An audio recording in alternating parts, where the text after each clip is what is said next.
മുക്കത്ത് 2.25 കിലോയിലധികം MDMA പിടികൂടിയ കേസിൽ യുവതി പിടിയിലായി. നീലേശ്വരം മാങ്ങാപ്പൊയിൽ സ്വദേശി ഖദീജയാണ് നീലേശ്വരത്ത് നിന്നും താമരശ്ശേരി ഡിവൈഎസ്പി വിനോദ് കുമാറിന്റെ നേതൃത്വത്തിലുള്ള സംഘം കസ്റ്റഡിയിലെടുത്തത്. കഴിഞ്ഞ ഏപ്രിൽ 2-ാം തീയതിയാണ് മുക്കം മുണ്ടുപാറ പുല്ലമ്പാടി പറമ്പിൽ മുഹമ്മദ് ഹനീഫയെ മുത്താലത്തുള്ള വാടക വീട്ടിൽ നിന്നും 2.306 കിലോഗ്രാം MDMAയുമായി പിടികൂടിയിരുന്നത്. ഈ കേസുമായി ബന്ധപ്പെട്ടാണ് ഇപ്പോൾ ഒരു യുവതി കൂടി പോലീസിന്റെ പിടിയിലായത്. അന്ന് ഹനീഫയ്ക്കൊപ്പം ബേപ്പൂർ സ്വദേശിനിയായ റൈഹാനത്ത് എന്ന യുവതിയെയും ഇവിടെ നിന്നും പോലീസ് കസ്റ്റഡിയിൽ എടുത്തിരുന്നു.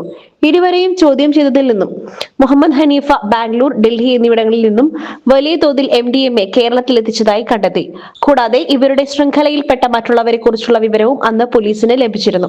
ഹനീഫയുടെ നേതൃത്വത്തിൽ നടക്കുന്ന മയക്കുമരുന്ന് ഇടപാടുമായി ബന്ധപ്പെട്ട പണമിടപാടുകൾ ഫാഷൻ ഡിസൈനറായി പ്രവർത്തിക്കുന്ന ഖദീജയുടെ അക്കൗണ്ട് മുഖേനയായിരുന്നു നടത്തിയിരുന്നത്.